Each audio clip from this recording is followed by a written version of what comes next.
Welcome to our continuing series, Explorations in Savitri, with our beloved Alok.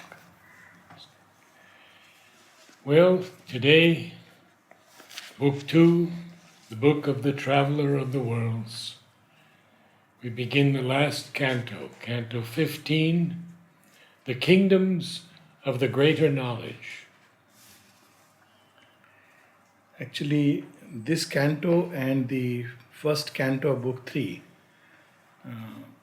it is a canto where knowledge sleeps in blissful silence. So one doesn't know what to speak about it. But one thing which we witnessed last time when Shobindo, at the conclusion of the previous canto, that the World Mother on one side gives him worlds and he could pick and choose any of them or all of them. Or at the same time, she opens the other arm for him to pass into eternity, because one arm half parted the eternal veil. The interesting part is Ashupati does not choose either of them, he just surrenders and gives himself to Mother. It's a very beautiful key. Repeatedly we see that such a great tapasvi at the end of the journey, when he could have asked the kingdoms, all the great worlds to rule them, or he could have asked to pass away into the silence beyond. He just offers his heart, his aspiration. We read that last few lines just to remind. He cast from the rent stillness of his soul a cry of adoration and desire, and the surrender of his boundless mind, and the self-giving of his silent heart. He fell down at her feet, unconscious, prone. So this self-giving, repeatedly we find, and Ashupati does that, and perhaps that is the reason he gets both. Sri Aurobindo was a master siddha of all the worlds. At the same time, he knows all that is in the eternal. It's a very rare. So the arm that had parted the eternal veil, obviously now he has the passage, the permission, he has been allowed, granted to pass into the beyond. But as you pass into the beyond, there is a door or a lid, as is described, between the lower and the higher hemisphere, the golden lid of Isha Upanishad. And the greater knowledge is at the golden lid, where on one side there is the overmind and everything which is below. On the other hand, up above is the supramental and all those realms which for the human mind are unknowable. You cannot enter there with any of the conceptions, systems, anything. You have to cast out all of them. So Ashupati stands, there has to be complete annihilation of the ego. So Ashupati stands on this gate, if you may use the word gates of the supermind, and he experiences, what that experience is amazing. Actually, there is very little that can be spoken about it.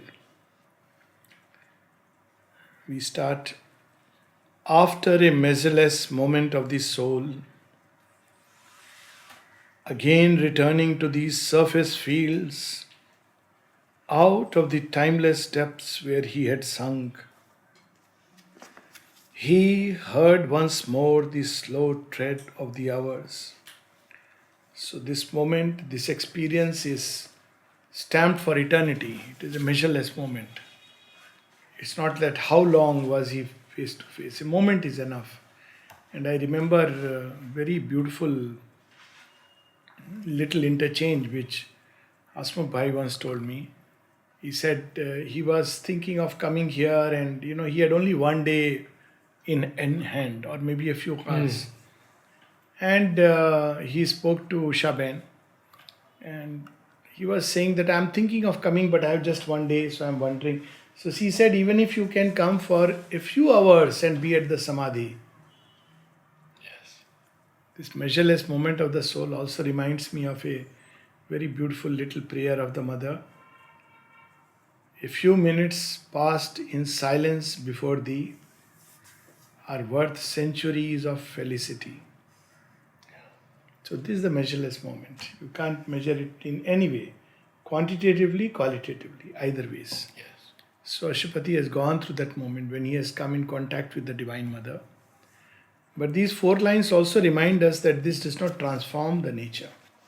So when he comes back to the surface field, he comes back to all that is there. Even we'll see that even in book 3. And the next 2 lines, yes.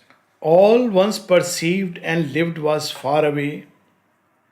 Himself was to himself his only seen. So he is in some depth of the cosmic consciousness. He's identified with the cosmic spirit. And that's where he is right now. Above the witness and his universe, he stood in a realm of boundless silences, awaiting the voice that spoke and built the worlds. This voice will come much later. Here he doesn't hear that voice. He stands on the edge. That line will come much later where he'll say, even as he stood on being's naked edge. It comes in book 3, Canto 2. So this is the being's naked edge. One step on the other side and it's all finished.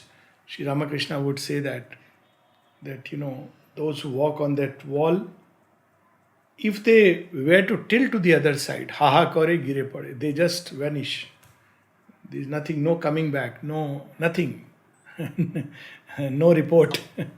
So he stands on this edge. He stood in a realm of boundless silences, awaiting the voice that spoke and built the worlds. A light was round him, wide and absolute. He is experiencing now the touch of the supramental light, which is beginning to envelop him. A diamond purity of eternal sight. So the word diamond always comes with the supermind. That's Sri Aurobindo spoke of diamond as the symbol of the supermind. And he describes the supermind as hard as a diamond in its solidity and consistency. At the same time, it's absolutely plastic. He speaks of that these two seemingly opposite he speaks about the supramental substance. And it's so intense. That's why perhaps, diamonds are regarded as, even physically on earth, they are symbols of, they are the deepest gems which are lying in the bowels of the earth, just like the supermind, which is hidden deep inside and is slowly emerging. At the same time, it is found there in the upper hemisphere. A consciousness lays still, devoid of forms. So Mother at one place describes it as the border between the form and the formless. On the borders of formlessness. A new force must be evoked from the frontiers of form, from the borders of formlessness. So that's where he stands. Free, wordless, uncoerced by sign or rule, forever content with only being and bliss, a sheer existence lived in its own peace, on the single spirit's bare and infinite ground. So here we see actually the finite entering into the infinite. Of course, one can enter into the infinite through other doors. From the mind, one can leap into it. Very often when people do it, they lose their mind because all the measures are gone and their behavior can become very chaotic. It's known thing. Some of the Zen Buddhists do that.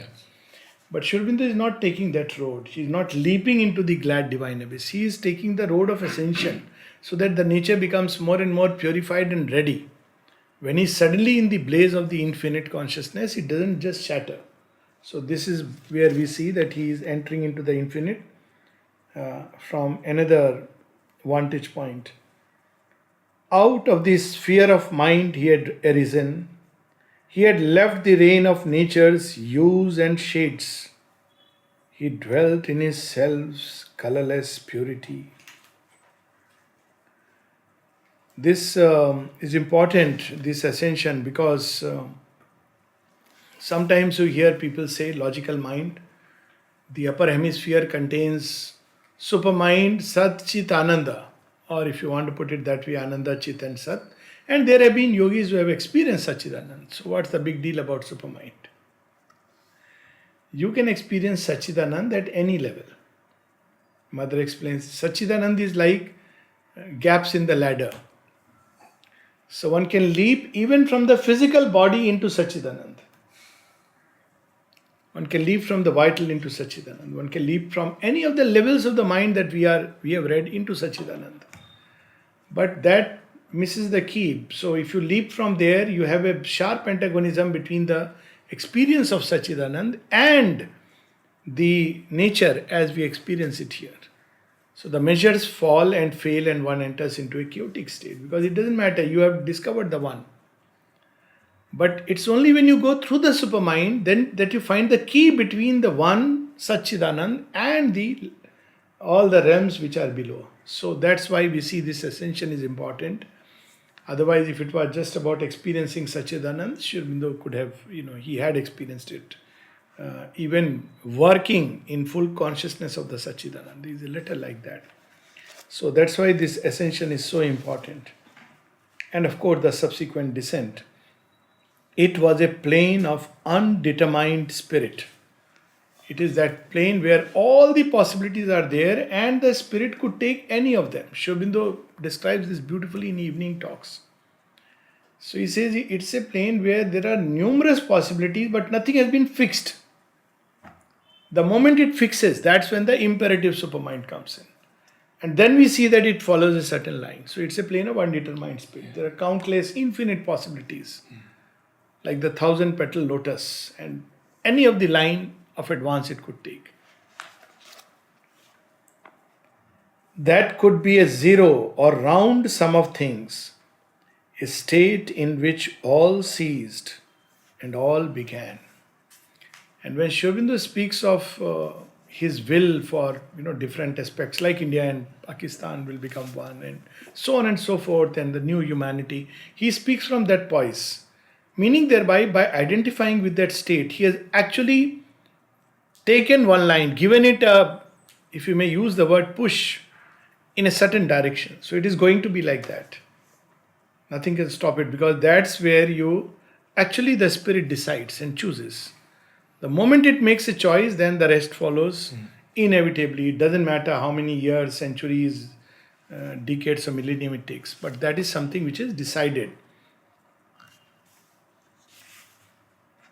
All it became that figures the absolute, a high vast peak whence spirit could see the worlds, calm's wide epiphany, wisdom's mute home, a lonely station of omniscience, a diving board of the eternal's power, a white floor in the house of all delight. So all Satchitananda, they are all there, but they are experienced in this way. So you have the all power, Chittapas. You have also the pure existence which is there in this white floor, oneness. Yes. But this oneness is yet to cast itself into multiplicity, delight, ananda. So we have this beautiful description of Satchidananda as is experienced in this plane. Here came the thought that passes beyond thought. So here thought, of course, we know is the first stir. The creative vibration, impulsion. So that is the thought which passes beyond thought. You can't capture it in any form of speech or music or rhythm or anything. You can't capture it. It goes beyond all the rhythms that can be captured or that can be expressed through a mantra or voice or speech or anything. And Mother describes this very beautifully, why it is so. So she says our speech cannot express the supermind. The reason is, when she gives a very beautiful example, like when we see something, we see a totality. Like, if any of us is seeing the room, we are seeing everything together. Or whatever place our eyes fall. Now, if you have to describe it, can you just say that I am seeing everything together? You have to say, okay, I see a wall and I see a wall on the side, I see so and so, I see a bed, till you come nearer and nearer, or any which way. 100 ways we can describe it. But we can't describe everything together because human speech is limited. That's why it is so difficult. When Sri Aurobindo was asked, is Savitri the supramental? He says no. But it is the highest over mind that is possible. You can't. Supermind by its nature cannot. In fact, Mother says, our speech is not yet ready. But between them, they used to communicate like that. See how, when Mother and Sri Aurobindo would be together, sometimes they would not even speak a word. Not even thought. It's just like a feeling, and Sri Aurobindo would get the full thing. And his reply would be taking all that into account. Maybe a word or two words. And Mother says that if somebody heard her speak, he would think that it makes no sense. One of them was when she just had a feeling, will it happen this time? And Sri Aurobindo goes through all the possibilities and he says, yes. That's it. So everything is taken into consideration. So that is the supramental communication. But we are far from it. Here came the thought that passes beyond thought. Hear the still voice which our listening cannot hear. Even the inner ear, the subtle ear is not tuned to that. The knowledge by which the knower is the known. So this is the power with which the divine knows himself. I mean, he knows himself, of course. But how does he know himself? There must be some power or some kind of method of knowing. So it is that power by which he knows himself. The love in which beloved and lover are one. That is why when it is said that, oh, divine punishes so and so, it is meaningless in that state. Because there is no another. You can't say he punished himself. There is no another. It's the divine himself. Like, that's why in the Gita you have three places where Shri Krishna knocks at the doors of the supermind. One of them is when he shows his Vishwarupa. But you see that everything is going to its source and emerging out of that great womb. Or when it speaks of, I am the Vyakta, I am the Avyakta. So these are places where you see that the Gita is lifted to such heights. But they are very just 3 or 4 cryptic verses. Not the rest of it is largely at another level. Mm-hmm. So here we have the love where now when the divine loves us, he does not love us as somebody else. He loves us as himself. We are not others for him. And repeatedly in the agenda you will see this expression of the mother that people think this body, that body, but it's one body. She never looked at it. She says, how does it matter whether it's this body or another body? All bodies are one body. All bodies are one there is one substance. One unity. She repeatedly speaks about it. One consciousness. So we can see. We are all her body. All her body. Actually, this is the truth. All our journeys are her journey in us. Yes. Which is so liberating. And in each one she is journeying in her way. There is a different experience. That's how Sri Aurobindo describes what is the goal of creation. At one place he speaks of unity in diversity. And at another place he says like the each drop of honey tasted the honey, whole of honey in the honeycomb. So that's why you see Matri Mandir outer cover is like that, honeycomb and the double layer where each is as if tasting. That's how you can physically reproduce it. So the love in which beloved and lover are one. So this difference, seeming difference, is only to augment the delight of oneness. At that level, that is the experience. It is the delight of oneness which is being augmented by a seeming. It's not different, but a seeming as if there is another aspect which is expressing in this way. But down below, these aspects fight. All stood in an original plenitude, hushed and fulfilled before they could create. Now you mark these words, fulfilled. So this is the original state before creation. Before creation. Yes. So everything has been already prefixed, pre-decided, predetermined in a certain sense. This fulfilled is the original blueprint, if you like, or the white print. And therefore everything will tend towards it. You can't just help it. Because this is the original print within us which is drawing us. The glorious dream of their universal acts Here was engendered the spiritual birth. Here again there is a beautiful passage of the mother in Collected Works, Volume 3, where she speaks of for us what it means, this true spiritual birth. Actually, it will make us escape from death. Constantly, there is a constant change which is following the rhythm of the universal self.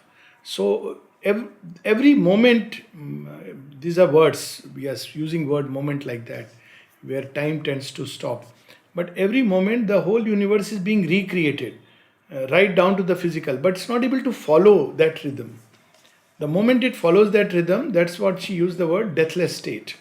So this spiritual birth is not just about being reborn in the spirit like initiation, but this is the supreme resurrection. Mother has used the word resurrection. Here close the finite scroll to the infinite. So once you are in that realm, effort is gone. Before that there is a crawl, labor, struggle, the mind trying to know, the life trying to live according to this law or that law, this way or that way. All this is gone because now we are in the realm of the infinite. 1,000 roads leaped into eternity. So this is the Sahasrara, the 1,000 rays of the sun which are returning towards the parent. Or singing ran to meet God's veilless face. The veils of mind, life and body are gone. All the God's veils which he wears. The known released him from its limiting chain. So we have to be released not only from ignorance but also from knowledge. So then we have the utter infinity of the one.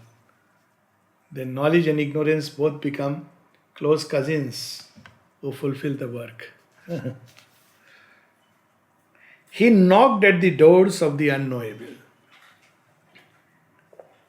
Thence, gazing with an immeasurable outlook. See, this known released him from its limiting chain. It's very interesting. It reminds me of a little story. How Sri Aurobindo once says that how he received a help from various sources, but one of them was one sadhu. He used to, it was his routine to come all the way to Pondicherry. Sri Aurobindo was in the guest house then, before the mother's physical coming, permanent coming. And he would come, stay for some time outside, then he would go circumambulating all the way to Tiruvannamalai. And then he would stay there for some time. Then again he would come circumambulating. Means he is lying on the road, getting up, lying on the road like that. So people used to think he is a madman. The difference between madman and realized man is sometimes very little. The sane people of the world are the problem. They won't let new things emerge. Anyways, this is an aside. So, what happened is that one day suddenly, and Sri Aurobindo says that time I was just waiting. If Sri Aurobindo is waiting, something will happen. As is he surrendered and waiting.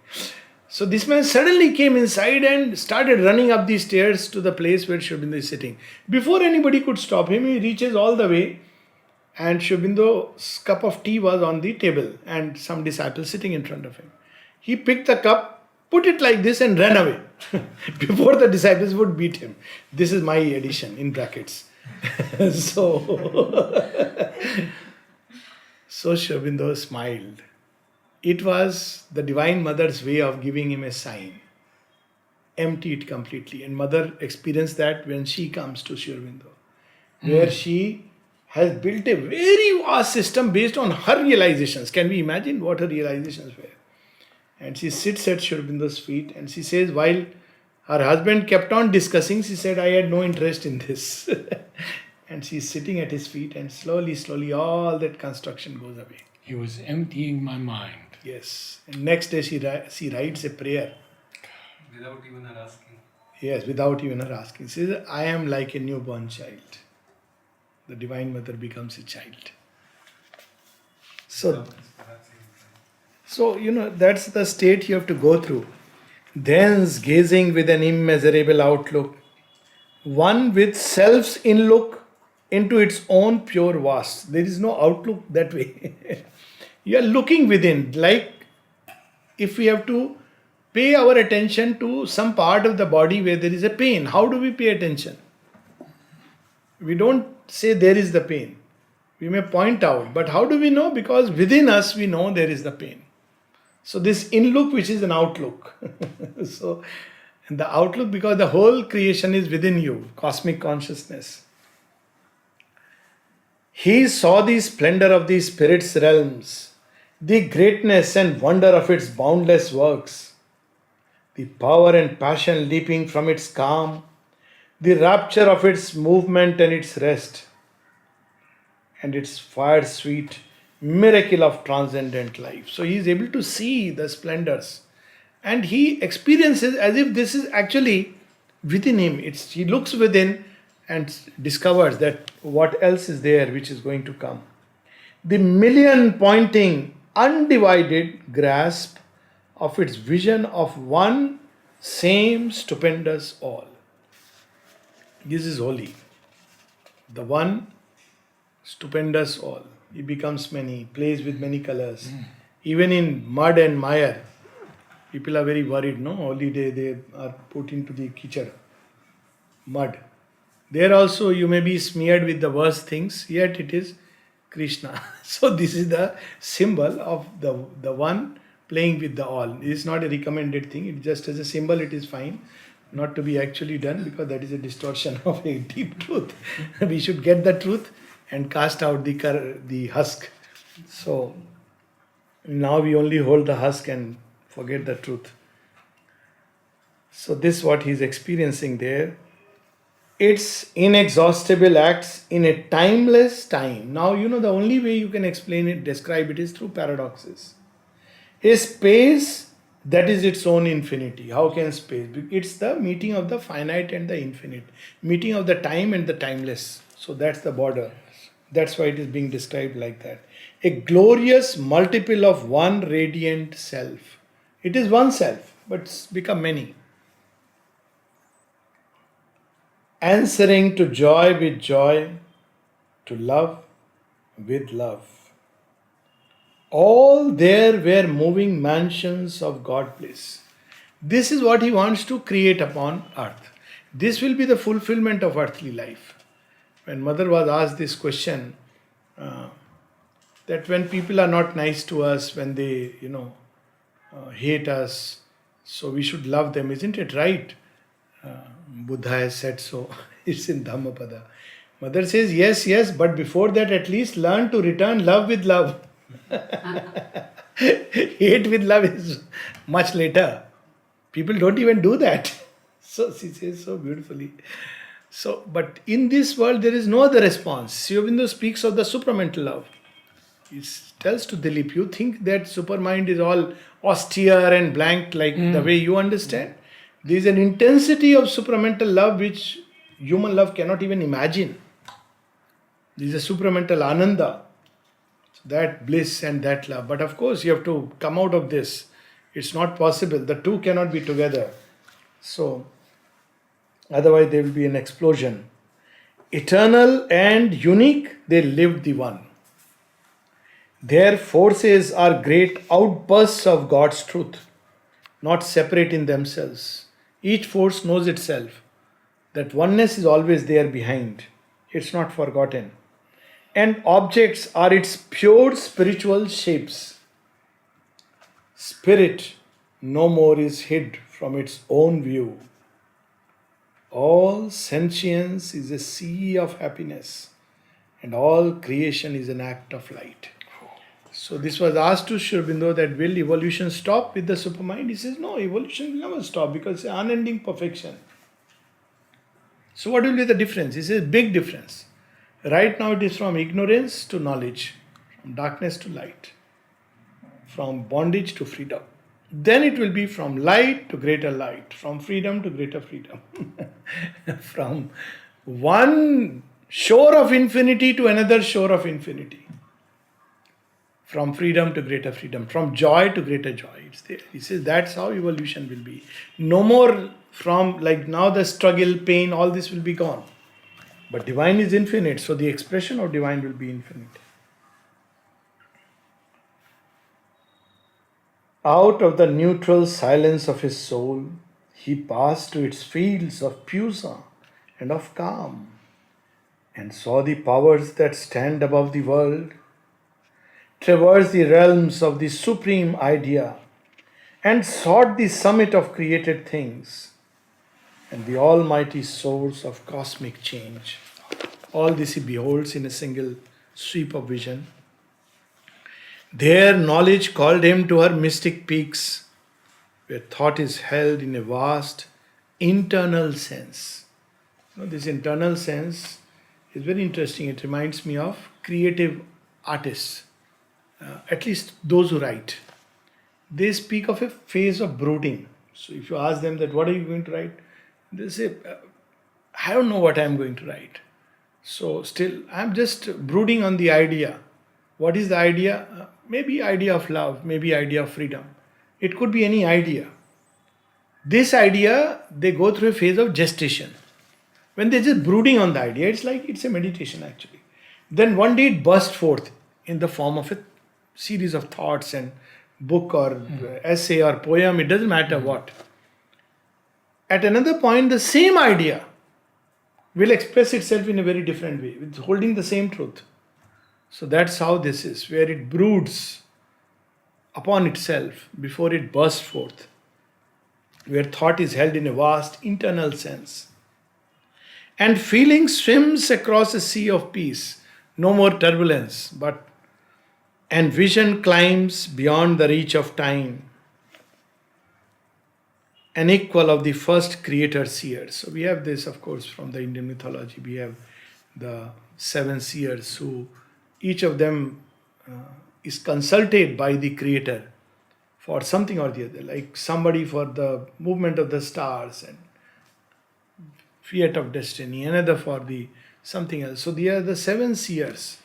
So he becomes completely identified with these seers, meaning thereby for anything now which has to come into creation, he is a privy to the consultation, or his wish carries a meaning even for the creator.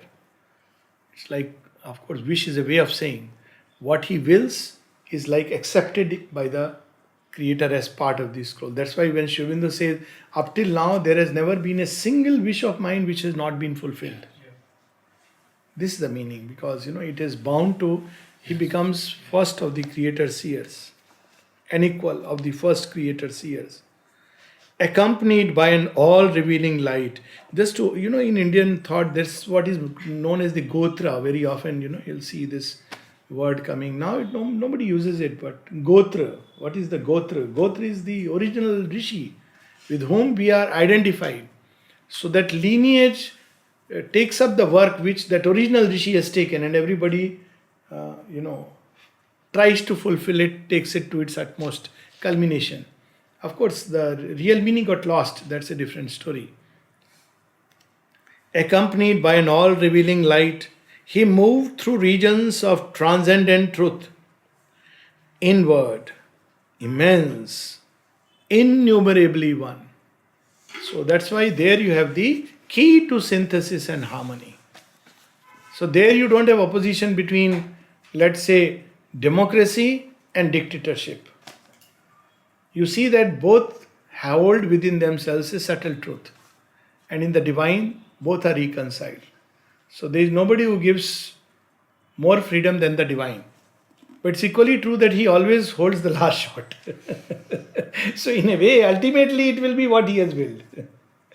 So in the divine, freedom to choose, and the absolute compulsion in things, the dictator, they are fused and become one. So there is no such quarrel between capitalism and communism. All these things which we quarrel here with the mind, this or that, they are resolved in that state where they are no more opposite. They change and enter into their original sense, original plenitude. So innumerably one. Their distance was his own huge spirit's extent. So it is Brahman which extends itself as space, and Brahman, when it moves, there is time. So both originate from the one Brahman. That's why you can never catch it with time. That's how it is described. That It is near you, it is far from you, it is outside you, it is within you. Tade jati, tanne jati, tad dure, taduvanti. Because it's everywhere. But here they are not saying it is everywhere. That is there. But also there is a sense of space. So it is this which becomes space. It is this which becomes time. So he is in that original state of, and it will continue further. Their distance was his own huge spirit's extent, delivered from the fictions of the mind. This is near, that is far. So when we impose these things on the Divine Mother and his ways, her ways, we are acting foolishly. Time's triple dividing step baffled no more. So you have the Trikal Drishti. You see all things. It is said, I don't know where it is written, but it is believed that, it is generally not believed, obviously somebody knows, it's recent, that Sri Aurobindo knew all that is going to happen and somewhere he documented it. Now that diary, it seems, is missing, but I don't know. I mean, surely somewhere he has obviously seen. Some of them we find in records of yoga, very cryptically. One of the seeing is about Europe, for example. It's very powerful. Mother says, time has not yet come. A child shall destroy her. There are such seeings which are going beyond the past, present, future. Yes. When Mother said India is free, she didn't say India will be free. India is free. Or when India and Pakistan will become one. Now when, how, that is a different thing. That time will unfold. But in this vision you see the three together. Triple time vision. It's inevitable and continuous stream. So all this we say in our ignorance, oh, he did this, therefore this happened, cause and effect. But it's not like that. It is because we are caught in the flow and flux of time at a given moment and we don't know anything further, more than the tip of our noses. So that's why we use these terms. Here is using the word inevitable. It's inevitable and continuous stream. The long flow of its manifesting course was held in spirit's single wide regard. So when a disciple asked the mother, so does it mean that we have nothing like free choice? She said there is a plane in which all this is seen together. So she was asked then, what is the individual's role? She said you can shorten it or prolong it, that's all. You can only play with time because you're in the realm of time. But you cannot change that decree, which is already there, the inevitable decree. Few more lines then possibly. A universal beauty showed its face. Of course, Sri Aurobindo and the mother's face. The invisible, deep-thought significances, here sheltered behind forms, insensible screen. So, something you could sense, like when one looks into Sri Aurobindo's eyes, there is a feeling that you are entering into infinity. Two lotus pools of infinity. Look into mother's eyes, infinity is pouring itself upon you. So concentrated. That's how people say that when they were in the presence of Sri Aurobindo, it seemed that anything could happen and everything could happen, and they felt like so much, like vast freedom. When mother would enter, they would feel so concentrated, as if they were just watching what's wrong and what's not yet open, what should open and what has not yet been offered, just a presence. And so much so, there used to be a joke, and we hear in 12 years, that they are all sitting together, Sri Aurobindo on his bed and some of these disciples, somebody is even reading the newspaper and they are chatting. Suddenly Sri Aurobindo would adjust himself on the cot and say, Mother is coming, Mother is coming. Everybody, oh, Mother is coming. Keep repeating, Mother is coming. And then Mother comes and says, so, what is happening? What were you discussing? And they're all quiet. Then Sri Aurobindo would say, they were asking if there is justice in the world. This is one of the conversation I remember. Sri Aurobindo said, justice in the world. Sri Aurobindo's remark just before Mother's coming. Sri Aurobindo said, justice in the world. Looking at the world, it doesn't look like there is justice in the world. It's a casual remark, which is about, when Mother comes and Sri Aurobindo says that, they were asking whether there is justice in the world. Of course there is justice. It changes meaning. You think you can go about doing anything, it will boomerang, and then you suddenly see the change. Mahashakti and power. I mean, if mother says justice will start happening, that is the beauty of her words. Even if there is no justice, if she says there is justice, all the powers of justice has to say, oh my God, we are quiescent, we are sleeping, we might as well start working. Because now Divine Mother has said there is justice. So, the play of the two is so beautiful. It's like, now some people, sometimes they look at it as contradiction. There is no contradiction. It is like when Sri Aurobindo told the mother, he was just telling her factually, look, this is how it is. Oh, is it so? Okay, there is justice in the world. Now the moment she uttered, there is justice in the world, means that things begin to change. So, and so Sri Aurobindo is smiling. So this is how it is. Here, sheltered behind form's insensible screen, uncovered to him their deathless harmony, and the key to the wonder book of common things. Everything is there, even the commonest of things. She speaks about the supramental experience where even the bathtub and the water from the tap, she experiences it as part of the supramental creation harmony. In their uniting law stood up revealed the multiple measures of the upbuilding force, the lines of the world geometer's technique, the enchantments that uphold the cosmic web, and the magic underlying simple shapes. Classic example is Matri Mandir. How to conceive, a place like that? You see the difference. It's not just about the physical space. I don't know whether somebody has been or not. I've been to Bahai Temple in Greater Kailash, Delhi. Nice, lotus and all. It's one of those places which are focused when you go to Delhi. But inside there is nothing. I went, sat, anticipating I should feel something. I even started the mantra to experience something. But nothing. It's like a, vacant empty space. Beautifully made, if you see it from afar.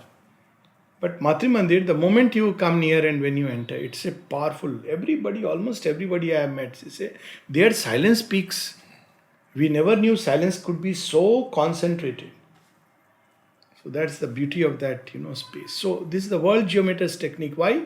Because even Vishwakarma could not conceive what she has conceived and given to Roger Hanger. No wonder there were so much problems on the design that even, all the conflicts.